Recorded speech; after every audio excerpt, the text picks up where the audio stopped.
Everybody,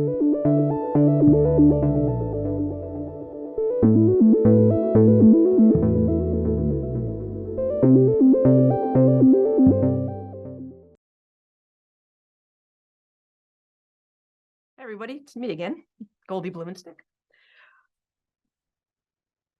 Marni Baker Stein is now Chief Content Officer at Coursera, but she's no stranger to higher education. Previously, she was provost at the all-online Western Governors University, and before those jobs, she was Chief Innovation Officer at the University of Texas System, at the Institute for Transformational Learning. She's a senior dean at the Columbia University School of Continuing Education, and she worked at UPenn and at several other liberal arts colleges. So, hey, Marni, I think I see a trend here. I think you've been moving steadily throughout your career from traditional institutions to more non-traditional roles.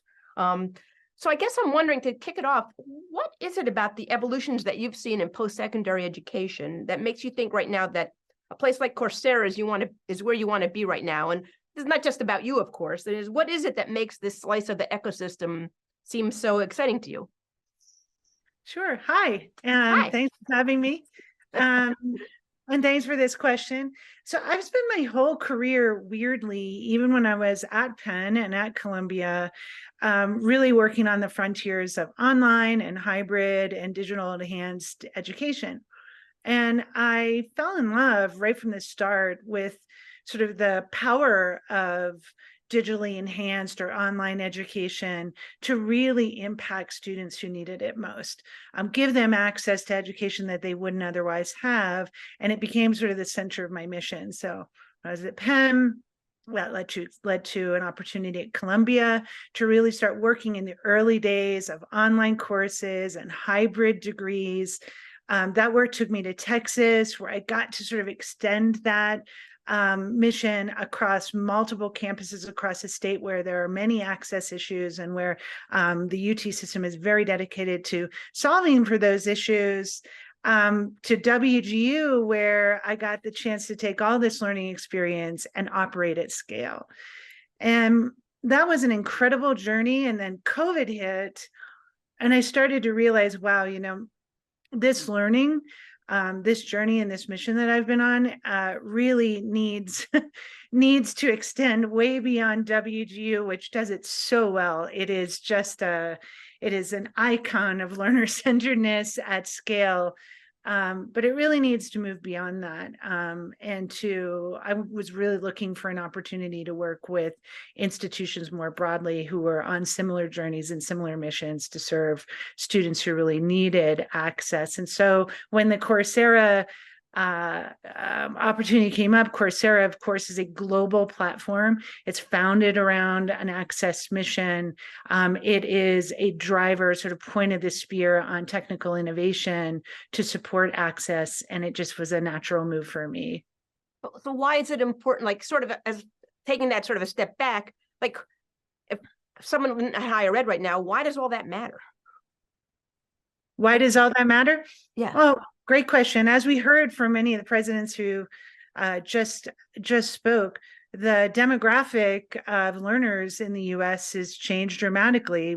You've covered it. Everybody's covered it. The new traditional learner, the whatever the term is now for that learner. Today's students is one of the phrases. Today's students, yes, and it's a fact that the students, as they're balancing life and work and childcare, need a different architecture for their education that includes,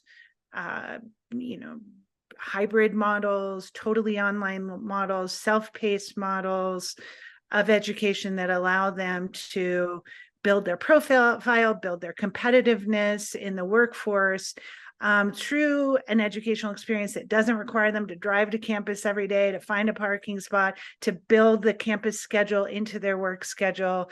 And so now's the time. The demographic has changed, not only in this country, but in many cases globally. And every institution is going to have to take that new learner population seriously and to build into their experiences the digital infrastructure it's going to take to serve those students in the way they need to be served. So it's good timing from my perspective.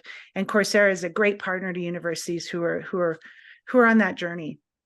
So not completely by chance, I happened to focus my newsletter this week on a big push by the University of Texas system to do a big micro-credential effort. Some of that includes, not all of it, but some of that includes Coursera as a partner.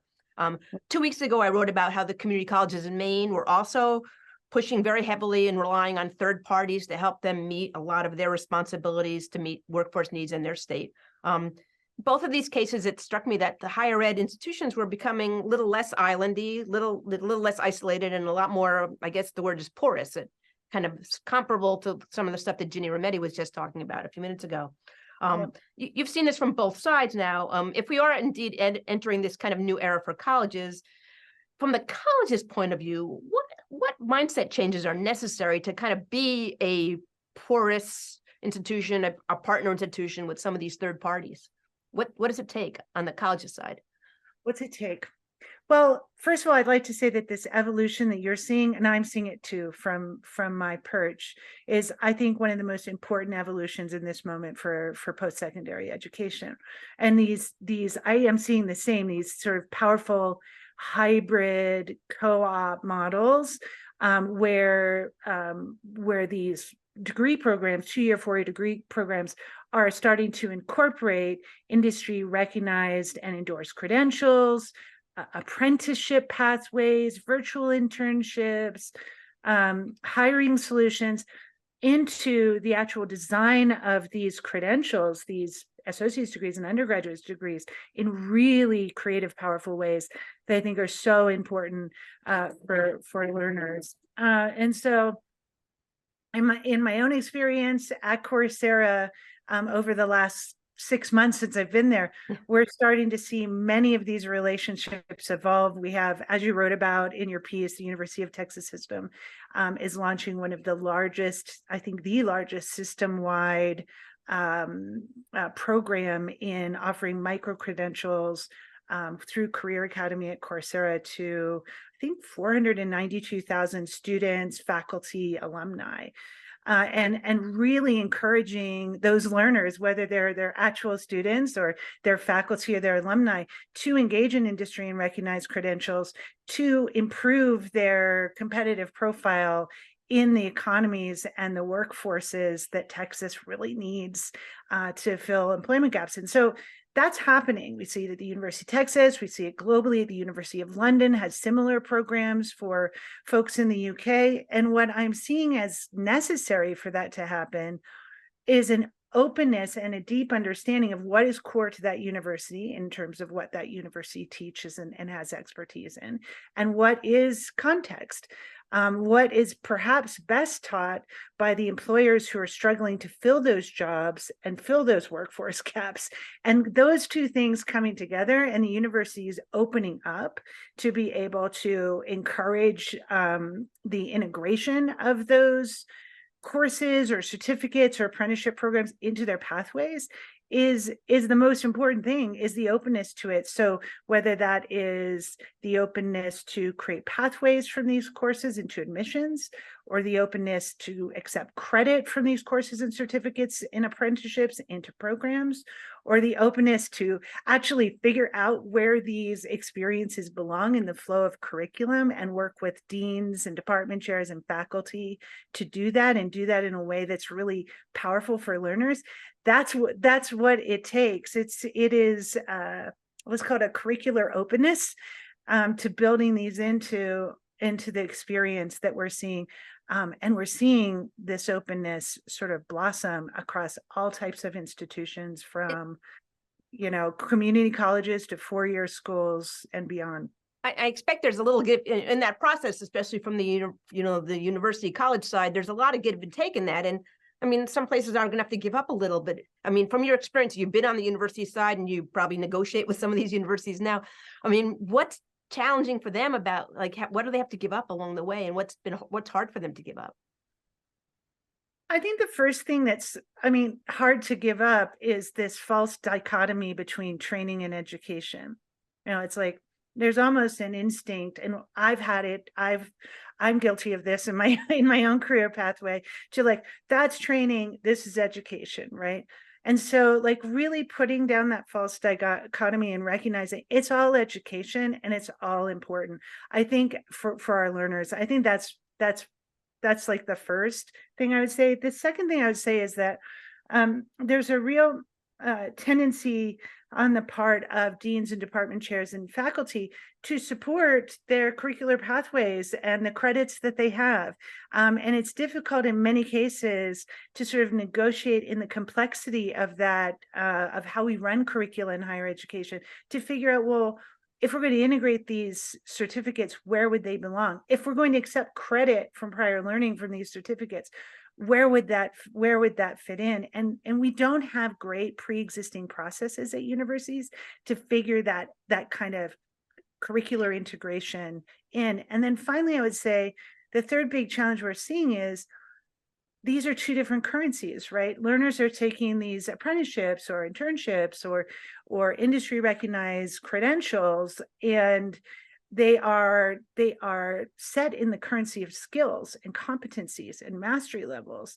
And then we have to translate that currency to, is this 3 credits or is this 12 credits? Is it 3 credits of core curricular experience, or are these electives? And that is really complex work. And so in my current role, we're working really hard with credit recognition agencies globally to start thinking about that interoperability between how we sort of translate skills and competency-based learning experiences into the credit world, and how we verify that translation.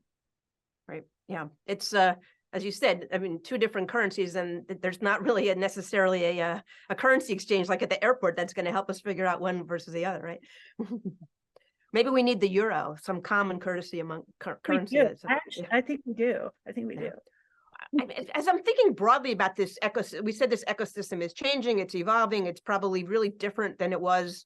It's different than when I started covering higher ed 35, God help me, years ago. It's different from when you entered the field. What do you think that's changed in this environment that's still mostly underappreciated by people? Like that, people who are in the know kind of know that's changed, but it's not sort of commonly understood yet. Oh wow, there's so much that's changed. I think one thing that I don't think gets talked enough about and is incredibly powerful is the hybrid designs that are launching all over the country at every level of education that incorporate both digital learning experiences and in-class learning experiences and apprenticeships and co-op experiences with regular academic curricula. I am seeing this blossom every place. These are very creative programs, and I don't think we talk enough about them or learn enough about them. They're kind of, in many cases, siloed inside a department or inside a college, inside a university. And I think even at certain universities, we're not sort of disseminating the learning from these new models that we should in our time. I think the other thing that is changing is, especially post-COVID, is that I think post-secondary education has really woken up to the fact that technical and digital infrastructure is just as important as physical infrastructure. And that as you're building out the future of your university, understanding that core technical infrastructure and data architecture that your university is built on is as important as the building plans and the parking lot plans and the daffodils. It's really taken a seat at the table of strategic planning, of sort of campus infrastructure planning. And as I'm talking to CIOs, CTOs, I'm seeing that more of them are at those tables than they were pre-COVID. And that's a big deal. I think that is going to really enable and accelerate digital transformation in really positive ways of the campus experience. I can hear a lot of people right now saying, oh God, data architecture, why do I have to know about that? But it matters, right? It matters. Yes, it does. It does. In a world where you've got learners across modalities, across time, across a given week, to be able to understand that learner's kind of persistent, progressive profile at your university across all these different experiences. Wow, not only is that important for running these universities, but it's also incredibly powerful data to learn from. Sticking with this theme on technology, we'll go to our AI question of the day here. I know from speaking with your CEO at Coursera, that your company's gone very gung-ho on using ChatGPT in all sorts of ways. It's using it to build courses. You're using it to create AI tutors for the courses. Let's talk a little bit about the academic opportunities you see in this technology, and of course, some of the risks as well. But let's start first where you see, I mean, not just at Coursera, but even more broadly, where do you think the academic opportunities are, some of the 2 or 3 biggest ones using AI and ChatGPT? What we're seeing in our sort of point of the spear efforts on this front over the last 6 to 8 months is that generative AI is really incredibly powerful tool to provide personalized, contextualized tutoring for learners, as you say, both inside of courses as well as coaching at the level of guiding a student across a journey of learning toward their career goals. Like those services, if you think about online learning at scale, were so expensive to build and operate for most of our university partners and our industry partners. But to be able to have a bounded, trustworthy coach or tutor to be there just in time for learners as they're struggling with a particular concept or as they're struggling with understanding the relevancy of what they're learning to sort of their career goals or their personal goals, that is a game changer.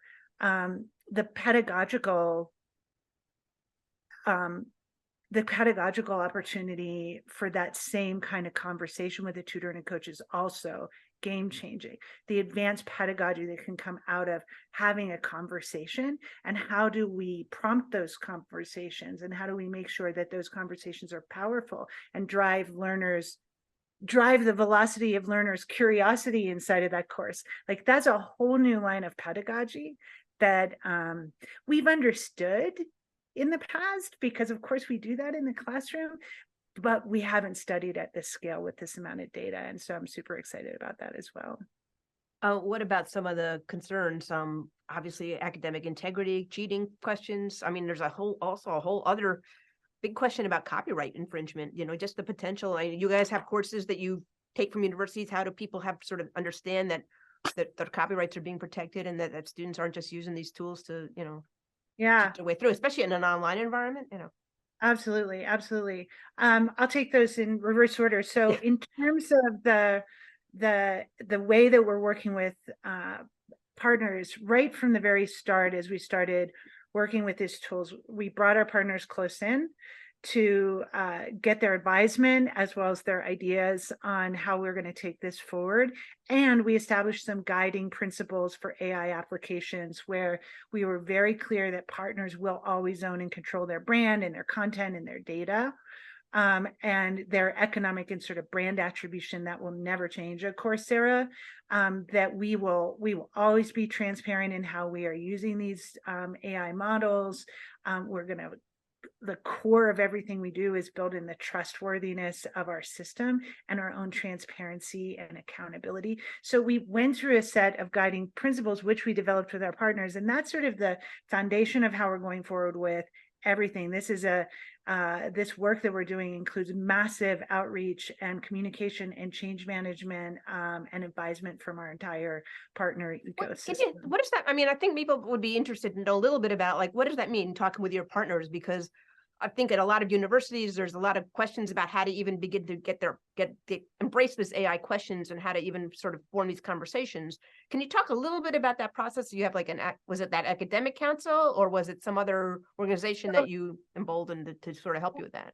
We do have our council and our university advisory board, as well as our our council for working with our industry partners. But we also have been doing massive outreach across our program success, university partner and industry partner teams to go out and not only communicate through surveys and sort of digital outreach, but actually go out and talk to a broad swath of partners on a regular basis about what we're thinking, what the opportunities are, how we would approach them within our principles. And that's been very, very exciting. I will say that most of our partners are very, very concerned at their own institutions, as well as through their content and Coursera about academic integrity. And we formed a team inside of Coursera that's working on academic integrity in terms of the design of our learning experiences and our assessment experiences. And what's super exciting to me about that is that's driving some amazing innovations in our ability to design scale assessments that both represent really great pedagogical design, but also are much harder to cheat on. So for example, to be able to, against learning objectives, create these multi-stage assessments around case, or around a conversation plus case, or a conversation plus case plus the ability to write or code something, and then to be able to offer those and assess those at scale. It's so exciting because it does address cheating, though cheaters are going to cheat, and we know that already without ChatGPT. It does address cheating head on, but it also sort of moves assessment into the next frontier of assessment as a part of the learning experience. And we're super excited about that work as well, and involving our partners as that proceeds. Were there some things in particular that you think changed about your design principles because of the conversations that you had, particularly with your academic partners? Were there some insights that were sort of were brought to the fore because of those conversations? Oh, of course. I mean, first of all, just like boundless creative ideas for how coach, in the coach example, might work, where it might play. Coach is the AI tutor, right? Yeah. The AI tutor, yeah. Yeah. Might play. I mean, for every aspect of the learning experience, that's just been amazing. It's just opened up sort of windows into the immense creativity of our partner ecosystem. But also, we have another tool called, well, its internal name is Course Builder, name TBD, that we've been piloting, where we are working with our partners and our clients, our enterprise clients, to create new authoring tools that are not only like incredibly cool in their ability to align learning objectives and assessments with like rubrics and Bloom's taxonomy and all that geeky stuff, but also great because they are built to address academic integrity issues with ChatGPT. So we've been working very closely with instructional design teams, chief learning officers, folks who are in charge of curriculum design, and figuring out what would the best authoring tool be if we have these capabilities to allow ChatGPT to help you author your course. What problems do you need to be solved? What frictions are you struggling with as you're creating digital courses and online courses? And how could we address those frictions with these tools? And that has just been amazing to get the feedback of our sort of global ecosystem of experts to help us do that work. I can hear some college people, faculty members who might be on this call right now, listening in, thinking, oh yeah, that's great for a big company like Coursera. It's got resources, it's got these partners and everything. But everything that you just described also sounds like a really intimidating set of processes.